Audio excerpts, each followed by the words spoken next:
تنصروا الله ينصركم ويثبت أقدامكم. Sejarah penetapan kalender Hijriah.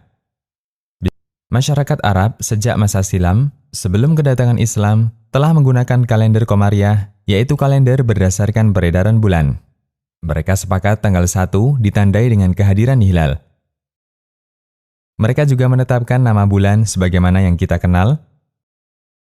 Mereka mengenal bulan Dzulhijjah sebagai bulan haji. Mereka kenal bulan Rajab, Ramadan, Syawal, Safar, dan bulan-bulan lainnya. Bahkan mereka juga menetapkan adanya 4 bulan suci, yaitu Dzulqa'dah, Dzulhijjah, Safar awal atau Muharram, dan Rajab. Selama 4 bulan suci ini, mereka sama sekali tidak boleh melakukan peperangan. Hanya saja, masyarakat Jazirah Arab belum memiliki angka tahun. Mereka tahu tanggal dan bulan, tapi tidak ada tahunnya. Biasanya, acuan tahun yang mereka gunakan adalah peristiwa terbesar yang terjadi ketika itu. Kita kenal ada istilah tahun gajah, karena pada saat itu terjadi peristiwa besar, serangan pasukan gajah dari Yaman oleh Raja Abraha. Tahun Fijar, karena ketika itu terjadi perang Fijar. Tahun renovasi Ka'bah, karena ketika itu Ka'bah rusak akibat banjir dan dibangun ulang. Terkadang mereka juga menggunakan tahun kematian tokohnya sebagai acuan, semisal 10 tahun setelah meninggalnya Ka'ab bin Lu'ay. Keadaan semacam ini berlangsung terus sampai zaman Nabi SAW dan Khalifah Abu Bakar radhiyallahu anhu. Ketika itu, para sahabat belum memiliki acuan tahun. Acuan yang mereka gunakan untuk menamakan tahun adalah peristiwa besar yang terjadi ketika itu. Berikut beberapa nama tahun di masa Nabi SAW.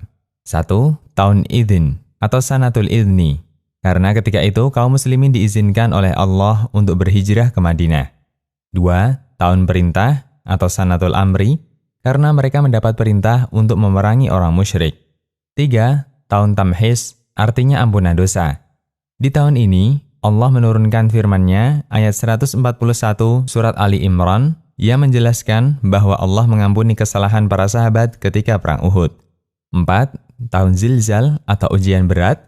Ketika itu kaum muslimin menghadapi berbagai cobaan ekonomi, keamanan, krisis pangan, karena perang Khandaq, dan seterusnya.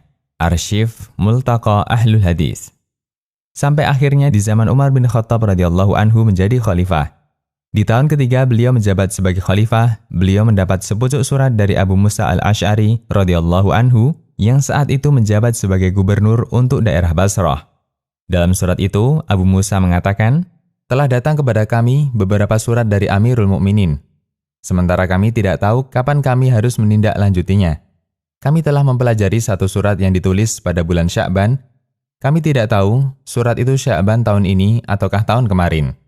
Kemudian, Umar mengumpulkan para sahabat di Madinah dan beliau meminta, "Tetapkan tahun untuk masyarakat yang bisa mereka jadikan acuan." Ada yang usul, kita gunakan acuan tahun bangsa Romawi. Namun usulan ini dibantah karena tahun Romawi sudah terlalu tua. Perhitungan tahun Romawi sudah dibuat sejak zaman Dzulqarnain. Mahdhu as-Shawab. Kemudian disebutkan oleh Al-Hakim dalam Al-Mustadrak dari Sa'id bin Al-Musayyib, beliau menceritakan, Umar bin Khattab mengumpulkan kaum Muhajirin dan Ansar radhiyallahu anhum. Beliau bertanya, mulai kapan kita menulis tahun? Kemudian Ali bin Abi Thalib mengusulkan, kita tetapkan sejak Rasulullah SAW hijrah meninggalkan negeri syirik. Maksud Ali adalah ketika Nabi SAW hijrah ke Madinah. Kemudian Umar menetapkan tahun terjadinya hijrah itu sebagai tahun pertama Hijriah, Al-Mustadrak, dan disahihkan Adz-Dzahabi. Mengapa bukan tahun kelahiran Nabi SAW yang menjadi acuan? Jawabannya disebutkan oleh Al-Hafidz Ibnu Hajar sebagai berikut. Para sahabat yang diajak musyawarah oleh Umar bin Khattab, mereka menyimpulkan bahwa kejadian yang bisa dijadikan acuan tahun dalam kalender ada 4. Tahun kelahiran Nabi SAW, tahun ketika diutus sebagai Rasul, tahun ketika hijrah, dan tahun ketika beliau wafat.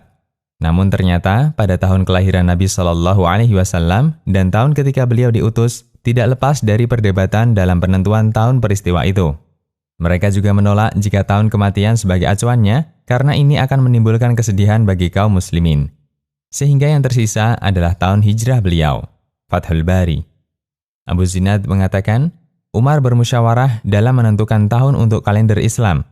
Mereka sepakat mengacu pada peristiwa hijrah, Mahdu as-Shawab. Karena hitungan tahun dalam kalender Islam mengacu kepada hijrah Nabi SAW, selanjutnya kalender ini dinamakan kalender Hijriah. Setelah mereka sepakat, perhitungan tahun mengacu pada tahun hijrah Nabi SAW, selanjutnya mereka bermusyawarah bulan apakah yang dijadikan sebagai bulan pertama. Pada musyawarah tersebut, Utsman bin Affan radhiyallahu anhu mengusulkan agar bulan pertama dalam kalender Hijriah adalah Muharram, karena beberapa alasan. 1. Muharram merupakan bulan pertama dalam kalender masyarakat Arab di masa silam. 2. Di bulan Muharram, kaum muslimin baru saja menyelesaikan ibadah yang besar, yaitu haji ke Baitullah. 3. Pertama kali munculnya tekad untuk hijrah terjadi di bulan Muharram, karena pada bulan sebelumnya, Dzulhijjah, beberapa masyarakat Madinah melakukan baiat Aqabah yang kedua, Fathul Bari. Sejak saat itu, kaum muslimin memiliki kalender resmi, yaitu kalender Hijriah, dan bulan Muharram sebagai bulan pertama dalam kalender tersebut. Demikian, Allahu a'lam.